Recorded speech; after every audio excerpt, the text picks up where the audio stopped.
Bonjour et bienvenue sur Cannes Les Reims Télé dans l'émission Portrait Business. Aujourd'hui, nous sommes avec un entrepreneur qui est sur le plateau. Il s'appelle Idriss et il représente donc la start-up Osol. Bonjour Idriss. Bonjour.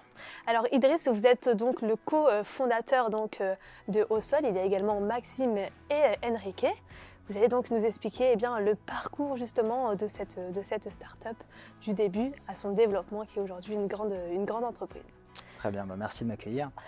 Osol, c'est une aventure folle qui est avant tout humaine, qui prend sa source dans un concours, de transfert de technologie à l'époque, qui était organisé par le CNES, dans lequel deux étudiants vont participer sans avoir forcément de choses en tête et qui se retrouvent à avoir cette possibilité de créer une entreprise. Et donc c'était les prémices de ça. Donc le CNES qui avait organisé l'Actin Space, donc c'était le nom du concours, proposait à tous ceux qui participaient au concours d'utiliser des technologies issues du spatial pour en faire des applications terrestres, donc un business autour. Et à l'époque, avec Enrique, qui est ici présent, on avait utilisé un système de déploiement de panneaux solaires. Donc dans un satellite, quand on envoie dans l'espace, on va confiner les panneaux solaires. Une fois qu'on est dans l'espace, on va les déployer.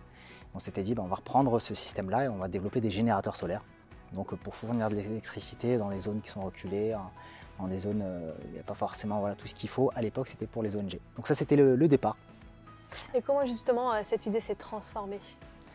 Alors, l'idée se transforme en se confrontant au marché. Donc on avait cette idée, on va dire, un peu idéaliste, un peu utopique de faire des générateurs solaires pour les ONG, pour venir en aide aux sinistrés, par exemple, des tremblements de terre. C'était notre idée de base.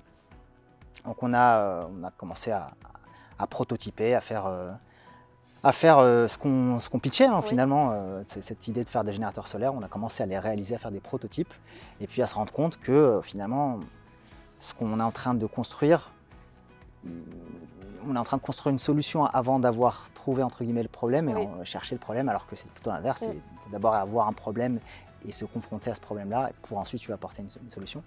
Donc au fur et à mesure, on a changé le produit. Le produit, au départ, c'était une énorme machine qui faisait quasiment 2 mètres, 3 mètres d'envergure.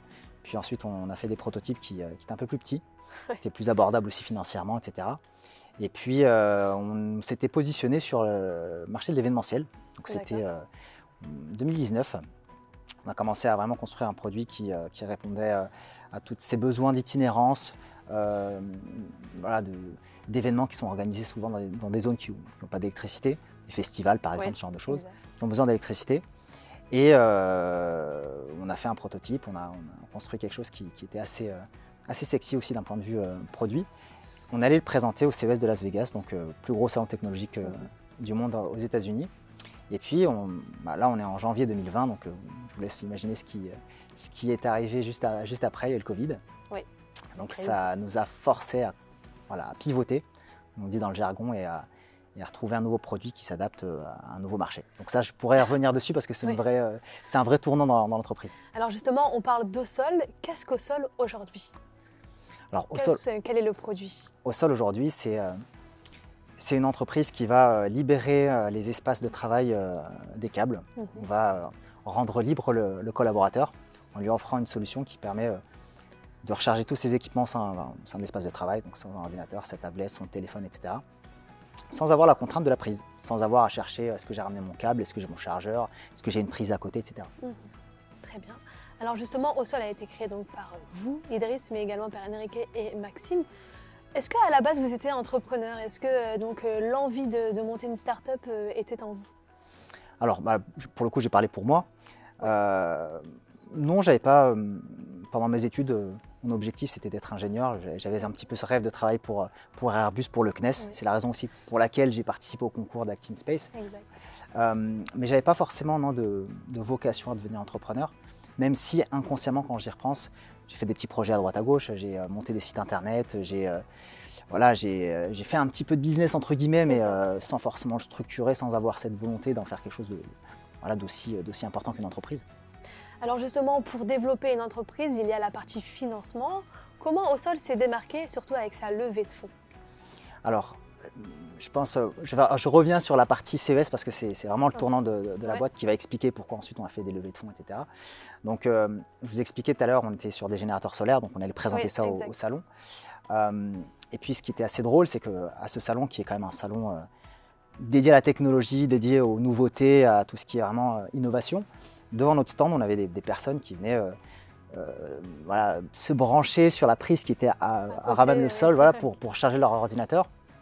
Soit on avait pitché avec Maxime voilà, des personnes voilà, qui étaient assises par terre en costard-cravate à devoir charger leur...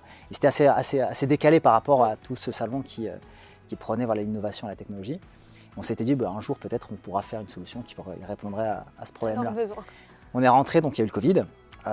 Donc le marché de l'événementiel s'est voilà, complètement voilà, écrasé, donc il a fallu qu'on se repositionne. Et c'est à ce moment-là on s'est dit on va essayer de revenir à cette idée-là qu'on a vue pendant le CES. Et éviter que les gens s'assoient au sol pour faire le jeu de mots.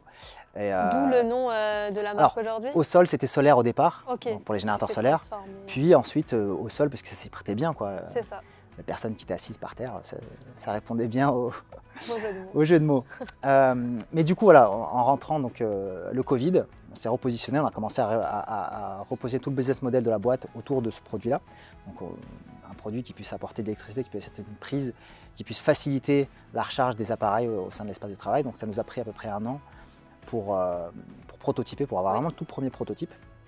Et puis à l'issue, on a commencé à voir les retours de Covid, l'avènement du flex office, et puis une demande en fait. Au final, le Covid qui allait entre guillemets, nous tuer presque, est devenu un accélérateur pour nous. Et le marché voilà, a eu cette demande en fait, de notre produit, ce qui fait que on s'est vite confronté à une demande, la demande qu'on arrive facilement à démontrer, à prouver, et derrière on fait des dossiers pour ensuite aller effectivement faire des levées. Et la première levée qu'on a faite, c'était une levée en seed, et là Maxime a joué un rôle absolument magique et magistral puisqu'il a réussi à réunir un pool d'investisseurs pour nous permettre au final de réaliser cette idée, ce projet qui était encore à ses prémices, et d'avoir quelque chose d'un peu plus industriel pour financer justement le produit dans la version qu'il est aujourd'hui. Alors vous avez levé 3 millions d'euros, c'est ça? Et qu'est-ce qu'une levée en seed? Alors la levée en seed, c'est quand on commence à avoir des prototypes, on a commencé à valider le marché, donc on a des clients, des prospects, des clients, et puis on arrive à montrer qu'on arrive à scaler le projet, et qu'il nous faut du coup un petit peu d'investissement pour aller un peu plus loin dans l'industrialisation du produit. Donc pour rappel, les premières unités qu'on avait faites, c'était voilà, avec de l'impression 3D, on n'avait pas ce qu'on a aujourd'hui, donc c'est-à-dire des moules, la capacité à produire en masse.